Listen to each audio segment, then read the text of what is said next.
We're taking a closer look at the disappearance and murder of a Cassville man. Dr. John Forsyth, a Bitcoin millionaire, vanished in May. Investigators found his body days later in an Arkansas lake. Elizabeth VanMetre talked to family members we've never heard from before on tonight's Ozarks Unsolved.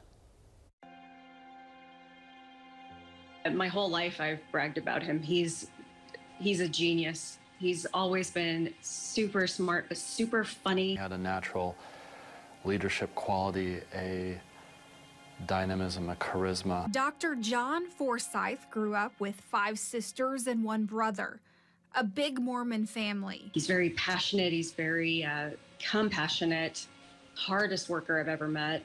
Even when we were kids, he could not be bored. He had to be doing something. He was busy all the time. 49-year-old Forsyth worked 80 to 100 hours a week at Cassville Mercy's ER while founding a side business with his brother. And then we got into the crypto space in 2010, which was pretty early. Bitcoin was founded in 2009, and its early years were slow and a struggle. But the social crypto Onfo took off. A 2020 Forbes magazine article named Forsyth a Bitcoin millionaire. He worked so many hours, Mercy allowed him to leave a luxury RV in the parking lot so he could sleep between shifts. At 7 a.m., he's seen on hospital surveillance leaving the ER after his 12-hour shift and walked to the RV. He was supposed to be back at work that night at 7, but didn't show up. When my mom said that he didn't show up for work, that was a big red flag because he never just didn't show up. When he went missing, I was certain that something was wrong, but I feared that he might have been harmed, but I didn't think so. By Monday morning, Cassville police were on the case. And looking through their notes, they noticed something odd. That same Sunday morning, the last time the doctor was seen, there had been an unrelated search for a missing child at the Cassville Aquatic Center about a mile from the hospital. Detectives took note of all the cars in the parking lot. Sitting next to a fence back in the corner of the park, they had written down the license plate of a black Infiniti. Turns out it was Dr. Forsyth's car. They went back to the park Monday morning and it was still there. Inside, his keys, passport, wallet, a cracked cell phone, and his laptop. Later, police would find 3 more phones in his RV, but nothing led police to think it was suspicious. Investigators first told KY3 they were expecting to find Dr. Forsyth had gone down one of the walking trails at the park and maybe was injured. There's numerous things to lead for foul play. Items discarded inappropriately, property damage to the vehicle, to the residence, different kinds of markings, scuff marks on the ground, signs of bodily fluids, blood. There was nothing, none of that. Search dogs combed the park. They only hit on one spot, right next to the car. We scoured the 90-plus acres of the park with, again, I believe there was 36 personnel and 13 or 14 different agencies that helped us on that following Tuesday, and we didn't find any evidence at all. Police looked at the surveillance video from the park. At 7:12 a.m., they see a black car enter the parking lot.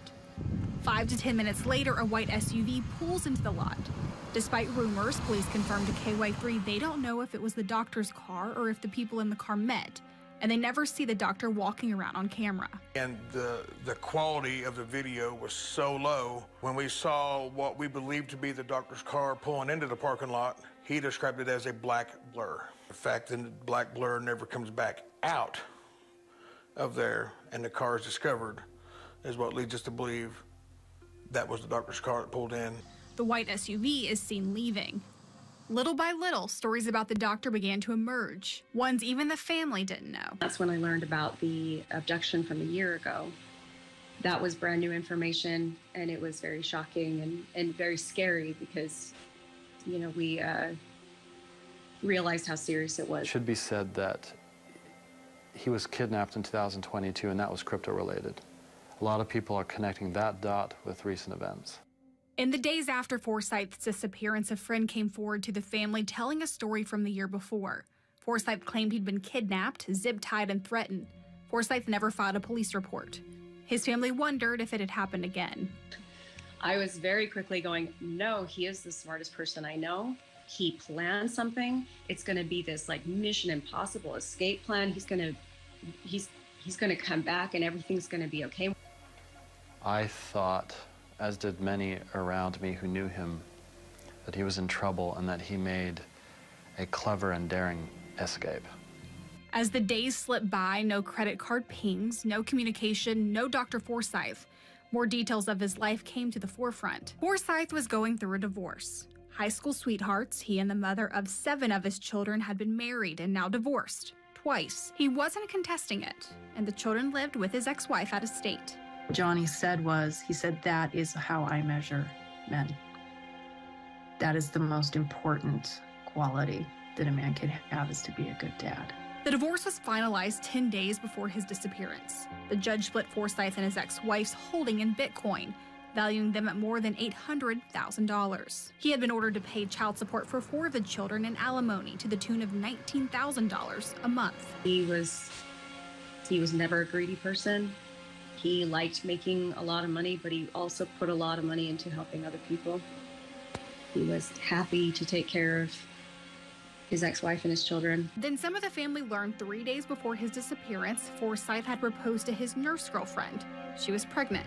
Sounds like he was waiting till the divorce to tell anybody anything. I think he had buckets that he put stuff in, you know, and this is what you get to know about me, and this is what you get to know about me. This is what you get to know about me. All reasons someone might run. Days passed. Out-of-state family headed to Cassville to help search. They used social media for missing person posters. Still no leads. That is until May 30th, 9 days after Forsyth's disappearance. Beaver Lake, Arkansas, an hour's drive from Cassville. 2 kayakers find something in the water and call 911 when they realize it's a body. We were just talking, sitting around, and the doorbell rang. Police show up at the family's door. And there was a police officer there. And even when I saw the police officer, I didn't believe. Benton County, Arkansas Sheriff's Office takes over as the lead agency. Detectives say Forsyth had been shot in the head and start a homicide investigation. As the family prepares to bury Dr. Forsyth, they realize no one asked them to identify the body. We asked them very pointedly how the body was identified, and the lead detective said that he did it. And we asked how, and he said by facial recognition.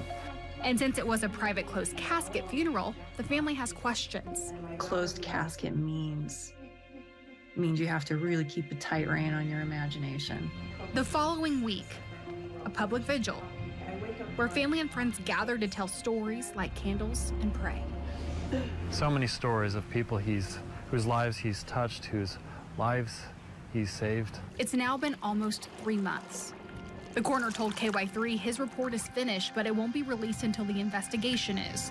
The Benton County Sheriff's Office has closed the door to any information or interviews. The family said detectives have issued more than 20 search warrants, interviewed most of the family and many of the friends. Dr. Forsyth's brother says he was told detectives were waiting on results to come back from the lab as to what the doctor had ingested before he died. Without information, amateur sleuths have popped up on social media and on podcast. Many questions remain.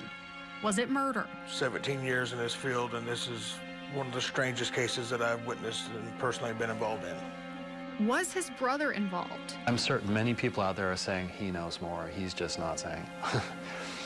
I don't know. I don't know. And I don't know why I don't know. Could it be a suicide? I know people have speculated suicide. There's no chance of that. The family says no. But in the days before his disappearance, Forsyth gave large gifts to family. On the other side, he was newly engaged and had plane tickets for a few days later to visit some of his children. Could it have been assisted suicide or even an accident? I'd really like to know how he got from where his car was to where he was found. This was a hero of mine. Everybody's sibling is their hero, I guess, but he really was.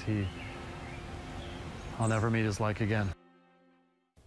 Tonight, we hope we've answered a lot of your questions, but we have more. Who was that person in the white SUV? Why did he leave everything behind in his car? Had he actually been kidnapped in 2022? Did they ever find the gun? The biggest one, what happened in those 9 days and the 45 miles between Forsyth's disappearance and his body being found. Now, if you have answers to any of these questions, please call the Sheriff's Department now. That number right here on your screen. Coming up tomorrow, I have an in-depth live interview with John's brother, Richard. A lot has happened since we taped his interview. Police even searched his house recently. That is tomorrow at 10:30 on our live KY3 streaming channel. You can find that on ky3.com or our KY3 News app. We also plan to have it live on our KY3 Facebook page. For Ozarks Unsolved, I'm Elizabeth VanMetre.